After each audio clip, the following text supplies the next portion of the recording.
Bab 1 Pengertian Hukum Pidana. Hukum pidana atau strafrecht merupakan hukum publik, yaitu mengatur hubungan hukum antara individu atau perseorangan dengan negara. Hukum pidana dibagi dalam hukum pidana material dan hukum pidana formal.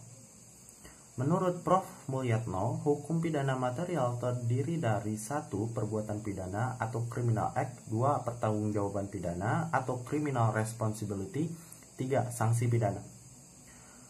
Fungsi hukum pidana. Fungsi umum mengatur hidup masyarakat atau menyelenggarakan tata dalam masyarakat. Fungsi khusus melindungi kepentingan hukum terhadap perbuatan yang memperkosanya dengan memberikan sanksi yang sifatnya lebih tajam dibandingkan dengan sanksi dari cabang hukum yang lainnya atau preventif atau pencegah. Sanksi merupakan ultimum remedium, ini sanksi terakhir atau obat terakhir sebagai pedang bermata dua bagi mengiris daging sendiri.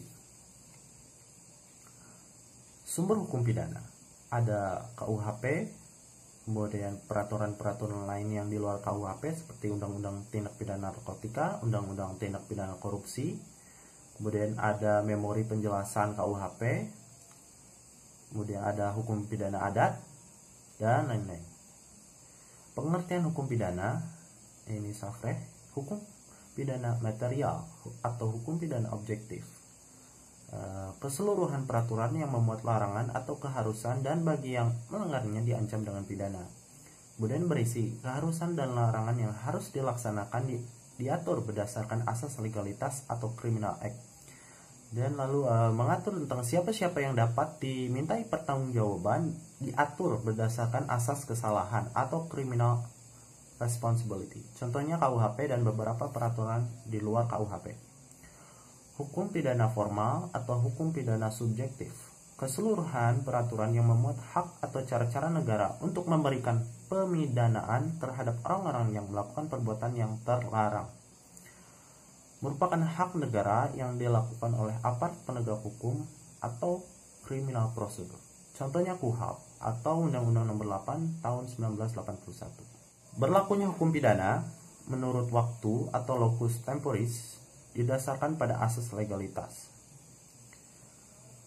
Dalam KUHP diatur pada pasal 1 ayat 1, yaitu tiada suatu perbuatan yang dapat dipidana kecuali atas kekuatan aturan pidana dalam perundang-undangan yang telah ada sebelum perbuatan dilakukan.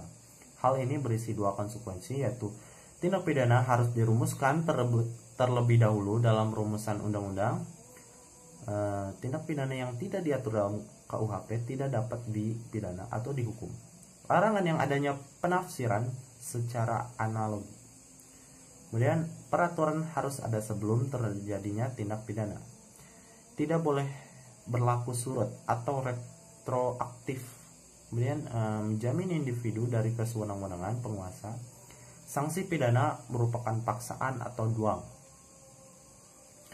Menurut tempat atau locus delicti, ini daratan negara, perairan atau laut teritorial yang ditetapkan oleh hukum internasional, udara di atas wilayah negara. Berdasarkan hal tersebut berlaku beberapa asas, yaitu asas teritorial, asas personal, asas perlindungan, asas universalitas, dan ekstradisi. Bab 2 Tindak pidana atau strafbarfeit atau delik. Lebih banyak dipergunakan istilah tindak pidana dibanding perbuatan pidana, peristiwa pidana, pelanggaran pidana, dan lain-lain. Alasannya, pertama dari segi sosio-yuridis, hampir semua perundang-undangan pidana menggunakan istilah tindak pidana. Semua instansi penegak hukum dan aparat menggunakan istilah tindak pidana. 3. Para mahasiswa mengikuti tradisi dan kebiasaan menggunakan istilah tindak pidana dibanding perbuatan pidana. Contoh, Undang-Undang Nomor 20 Tahun 2001 tentang tindak pidana korupsi, kemudian Undang-Undang Nomor 35 Tahun 2009 tentang tindak pidana narkotika. Lalu selanjutnya, pengertian tindak pidana. Merupakan pengertian yuridis yang berbeda dengan istilah kejahatan atau perbuatan jahat. Dilihat dari isinya, terdiri dari perbuatan pidana, atau Criminal Act, pertanggungjawaban pidana, Criminal Responsibility atau Criminal Liability.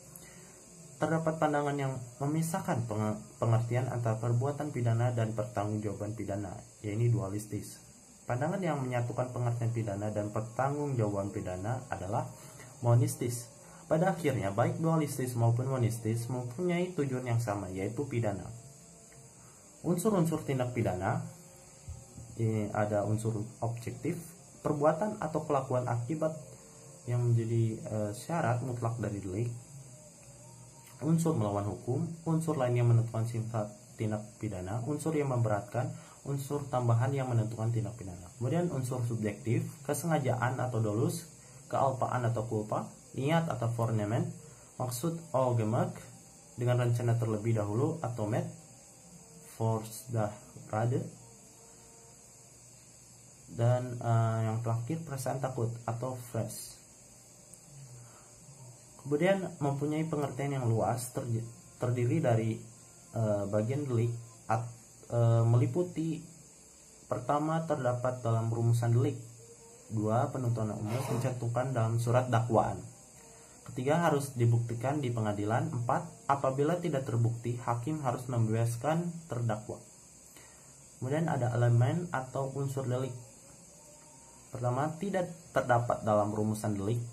Kedua, hal yang dapat dipertanggungjawabkan, sesuatu tindakan atau suatu akibat terhadap pelakunya, terhadap akibat yang timbul, dan hal dapat disalahkannya berdasarkan unsur kesengajaan atau kealpaan. Harus dianggap dan disyaratkan dalam setiap rumusan delik. Penuntut umum tidak perlu mencantumkan dalam surat dakwaan. Dan kelima, yang terakhir, apabila hakim merasa ragu, maka harus melepaskan tertuduh dari segala tuntutan hukum. Lalu ada teknik atau cara merumuskan tindak pidana. Pertama, hanya memberikan nama yuridis atau kualifikasi tanpa menyebut unsur-unsurnya. Misalnya pada pasal 351, 297, 184 KUHP. Dua, hanya menentukan unsur-unsurnya tanpa memberikan kualifikasinya atau nama yuridisnya. Misalnya pasal 281, 305 KUHP. Tiga, memberikan kualifikasi dan unsur-unsur serta nama yuridisnya. Misalnya pasal 362, 372, 378 KUHP. Kemudian ada subjek tindak pidana, hanya manusia, terus kemudian manusia dan korporasi. Lalu jenis-jenis tindak pidana menurut KUHP. Pertama, ada kejahatan, diatur pada buku 2 pasal 104 sampai dengan 488 KUHP. Kemudian pelanggaran, buku 3 pasal 489 sampai dengan 569 KUHP. Yang di dalamnya terdapat perbedaan kejahatan dan pelanggaran menurut MVT didasarkan pada penilaian kuantitatif, yaitu kejahatan sanksinya lebih berat dibandingkan dengan sanksi pelanggaran. Selain itu juga didasarkan pada kualitatif, bahwa kejahatan delik hukum atau delik atau malah pelanggaran sama dengan delik undang-undang atau delik atau malaquia prohibilita. Kemudian menurut doktrin, delik formil dan delik material, delik komisionis, delik per omnissionem communisa, delik dolus dan delik culpa, delik tunggal dan delik berganda, delik aduan dan bukan delik aduan, delik politik dan delik umum. Bab 3, pembaharuan hukum pidana di Indonesia. Sejarah berlakunya KUHP di Indonesia berasal dari WPS Belanda, yaitu melalui pasal 75 RR Jo pasal 131 IS sejak 1 Januari 1918 berubah menjadi WPS-NI. Selanjutnya melalui Undang-Undang Nomor 1 Tahun 1946 WPS-NI berubah menjadi KUHP.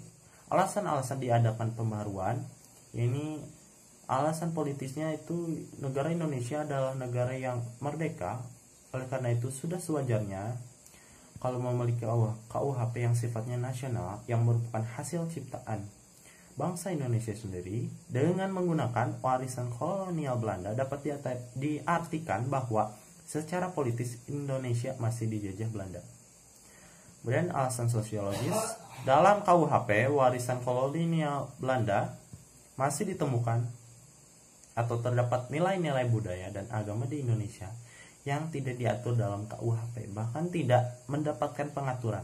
Oleh karena itu, dengan adanya KUHP buatan bangsa Indonesia sendiri diharapkan dapat membuat aturan-aturan yang dapat mencerminkan nilai-nilai budaya dan agama yang dianut di Indonesia. Misalnya hukuman mati dalam KUHP Belanda sudah sejak tahun 1896 dicabut dan tidak berlaku lagi, tetapi dalam WPS NI masih berlaku. Alasan praktis, masih banyak sarjana hukum di Indonesia yang tidak mengerti atau menguasai bahasa Belanda secara lancar. Padahal teks resmi yang asli dari WPS NI adalah bahasa Belanda, sehingga ketika diterjemahkan ke dalam bahasa Indonesia terdapat terjemahan yang beraneka ragam yang dikhawatirkan akan terjadi terjemahan yang menyimpang. Selain itu tidak menunjang dalam praktek hukum pidana yang pasti dan seragam. Atas dasar itu, selayaknya lah Indonesia mempunyai KUHP dengan teks resmi bahasa Indonesia yang baik dan benar. Kemudian ada alasan adaptif. Sebagai bagian dari bangsa-bangsa di dunia, Indonesia wajib memperhatikan asas-asas dan nilai-nilai yang sifatnya universal secara internasional dan memasukkan asas dan nilai tersebut ke dalam KUHP yang nanti akan berlaku. Contohnya asas-asas terorisme, asas-asas narkotika, dan asas pembajakan udara, dan lain-lain. Cara-cara melakukan pembaharuan KUHP, kriminalisasi. Suatu proses pembaharuan di mana suatu perbuatan tadinya bukan merupakan perbuatan yang dapat dipidana, tetapi karena perkembangan masyarakat menjadi perbuatan yang dapat dipidana. Contohnya Undang-Undang Nomor 1 PNPS / 1965 tentang penodaan agama. Kemudian dekriminalisasi. Suatu proses pembaharuan yang tadi suatu perbuatan itu dapat dipidana karena perkembangan masyarakat menjadi perbuatan yang tidak dapat dipidana atau memandulkan delik. Contohnya pasal 534 KUHP terbatas hanya pada petugas atau penyuluh keluarga berencana, sifatnya terbatas. Rekriminalisasi yaitu suatu perbuatan yang tadinya dapat dipidana karena perkembangan masyarakat menjadi tidak dipidana, kemudian karena perkembangan masyarakat pula, maka perbuatan tersebut menjadi dapat dipidana kembali. Contohnya, Undang-Undang Nomor 17 tahun 1967 tentang penarikan cek kosong, yaitu dicabut dengan Undang-Undang Nomor 1 tahun 1971 sehingga penarikan cek kosong tidak dapat dipidana. Depenalisasi, suatu proses yang tadinya perbuatan itu dapat diancam pidana, kemudian ancaman pidananya hilang dan masih dimungkinkan untuk diganti dengan sanksi lainnya. Misalnya sanksi kurungan diganti dengan sanksi administrasi. Dan terakhir mitigring, suatu proses pembaharuan yang tadinya suatu perbuatan dikenakan sanksi hukum yang berat diganti menjadi sanksi yang lebih ringan. Contohnya pidana mati diganti dengan pidana seumur hidup. Lalu metode pembaharuan KUHP ada evolusi, ini pembaharuan yang dilakukan dengan cara menyelipkan pasal-pasal baru dalam KUHP. Lalu kompromis, pembaharuan yang dilakukan dengan cara menambah atau menyelipkan bab baru dalam KUHP. Jadi apabila ada aturan baru cukup dengan cara menambah atau menyelipkannya saja. Global, pembaharuan hukum pidana yang dilakukan secara keseluruhan, baik hukum pidana material maupun hukum pidana formal. Lalu Yang terakhir adalah periodisasi pembaharuan KUHP.